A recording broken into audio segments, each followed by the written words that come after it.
Hey everyone, welcome. Today we're tackling something that I'm pretty sure every single one of us has felt, but maybe couldn't quite put into words. We're talking about why the tiniest shift in someone's tone of voice can feel, well, huge. Let's kick things off with a feeling I bet you know all too well. Come on, who hasn't asked this question, right? You just get that feeling, that little knot in your stomach that tells you something is just off. But what is it you're actually picking up on? And that's the absolute heart of it, isn't it? The other person might have said something totally harmless, like, okay, or I'm fine. But the way they said it, that sent a completely different signal. You weren't reacting to the words at all. You were reacting to the music playing behind them. So yeah, let's dive into that feeling. It's so powerful, it can be really confusing. And it all happens in a split second.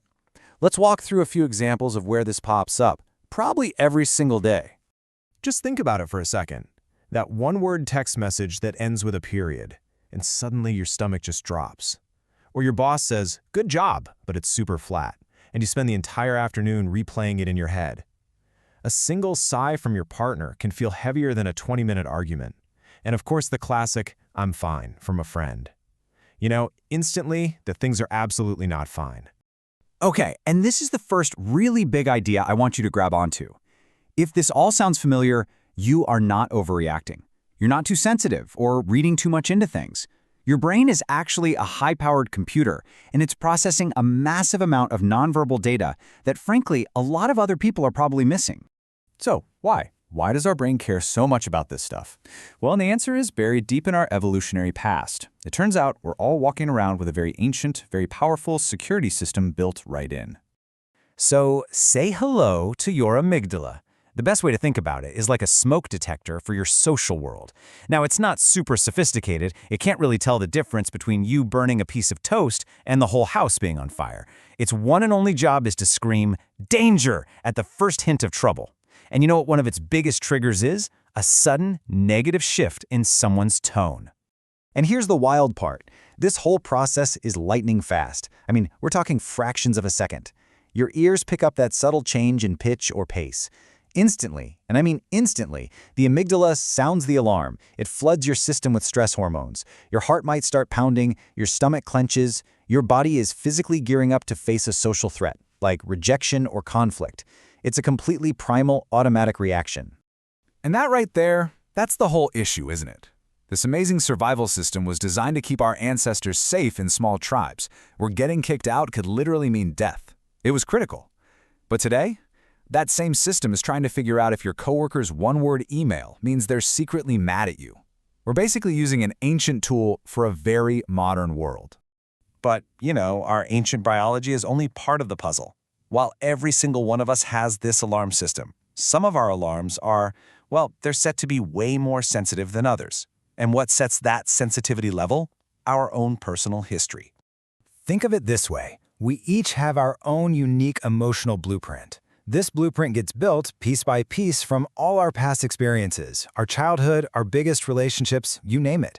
These life events literally tune our amygdala, teaching it what to watch out for.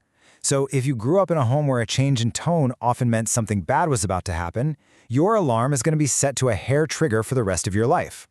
And this slide, this just lays it all out perfectly. Let's take a super simple phrase. I'll call you later. For someone with a secure emotional blueprint, like you see on the left, it's just information, no big deal. But for someone whose blueprint is more insecure, as you see on the right, those exact same words can sound like, "I'm annoyed with you," or "go away." The words are identical, but the meaning that's received, it's a world apart. So really, what this all comes down to is this. We don't just hear things with our ears. We hear everything through the filter of our entire lives. Our past is always, right now, in this moment, shaping how we perceive the world around us. All right, so we've gone through the what and the why. And I know, it's really easy to hear all of this and think of this sensitivity as a burden, right? Just another source of anxiety. But what if that's not the whole story? What if we could completely reframe this and see it as something powerful? So I want you to just look at this number for a second. 85%. What on earth could that have to do with someone's tone of voice? Yep, 85%. Study after study suggests that the vast majority of how we communicate what we're actually feeling isn't in our words. It's in our tone, our body language, our facial expressions. So if you're someone who is highly sensitive to tone, you're not overreacting. You are simply more skilled at picking up on the biggest part of the conversation. You're reading the main channel of communication, not the subtitles.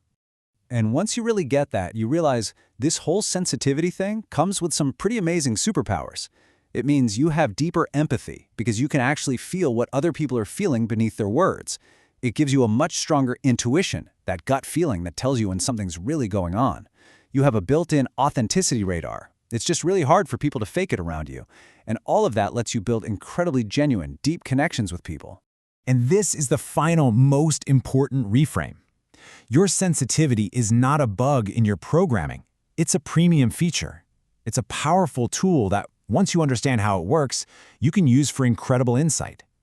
The trick is just learning to listen to the data it's giving you without letting that ancient alarm system hijack the car. So I'm going to leave you with this one final thought to really chew on. What if this very thing that has maybe caused you anxiety and self-doubt your whole life is actually one of your greatest strengths? What if your sensitivity isn't something you need to fix, but something you just need to learn how to master? Click the subscribe button. Then, click the bell icon and select all to get every notification.